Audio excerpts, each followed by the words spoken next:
সবাই ভালো মেয়ে চায়, কেউ ভালো হতে চায় না। সমাজটা অনেক খারাপ, কেউ খারাপ না।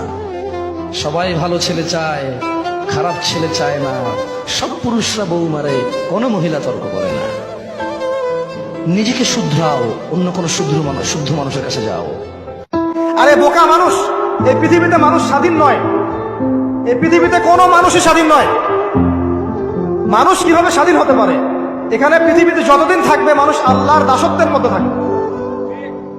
যে মানুষ নিজেকে স্বাধীন মনে করে সে শয়তানের তাবেদারি করে। এই পৃথিবীতে কোনো মানুষই স্বতন্ত্র স্বাধীন নয়, বরং আল্লাহ পাকের দাসত্বের অধীনে সে পরাধীন। যে থাকতে চায় সে থাকার কারণ খুঁজে বের করে, আর যে যেতে চায় সে যাওয়ার জন্য হাজারটা কারণ খুঁজে বের করে। जो मेरा नहीं मैं भी उसका नहीं, अगर आप मेरा होना नहीं चाहते तो मैं भी आपका होना नहीं चाहता। থাকতে চাইলে থাকো, না থাকতে চাইলে সালাম আলবিদা। মনে রাখবেন, ব্যক্তিত্ববোধ যার আছে সে কখনো হাত ধরে কাউকে ধরে রাখে না, বরং সে বলে যে আমার, সে তো আমারই থাকবে, তাকে বোঝাবার কোনো প্রয়োজন হবে না। যুবক ভাইরা কথা বলেন ঠিক কিনা? যে অন্যের দোষ দেখে গোপন রাখে, তার দোষগুলো গোপন রাখবে কে? ওমান কাশাফা মুসলিমান কাশাফাহুল্লাহু ফিদ দুনিয়া ওয়াল আখিরা। যে অন্যের গোপন বিষয় প্রকাশ করে দেয়, ওর গোমরও কিয়ামতের ময়দানে ফাঁস করে দিবে কে? আপনি 10 জনের সামনে অন্যের গোপন বিষয় ফাঁস করবেন, আল্লাহ লাখো মানুষের সামনে আপনারা ল্যাংটা করে ছেড়ে দিবে। লক্ষ মানুষের সামনে আপনার গোমর ফাঁস করে দিবে। খবরদার, অন্যের পিছনে লেগে থাকেন না, অন্যের দোষ খুঁজেন না, দোষ খুঁজবেন নিজের। ইন জাআকুম ফাসিকুম বিনাবাইন ফাতাবায়ান। মুমিন কোন তথ্য, কোন সংবাদ, কোন রিপোর্ট কিংবা নিউজ শুনলেই বিশ্বাস করে না। মুমিন আগে এটাকে যাচাই করে, বাছাই করে, জাস্টিফাই করে, ভেরিফাই করে, তারপরে সে বিশ্বাস করে। ঠিক কি না? এবার আসেন, আমি একটা অনুরোধ করব। মন খারাপ হলে অনেকে গান শুনেন, এমন করেন তেমন করেন, কথা কিছুই তো করছেন। আমি ছোট্ট ভাইয়ের একটা আবদার রাখবেন, মাঝে মধ্যে মন খারাপ হলে কিচ্ছু করার দরকার নেই, শুধু যাই নামাজটা বিছায়া ডাইরেক্ট এমনি শুধু সিজদায় চলে যাবেন।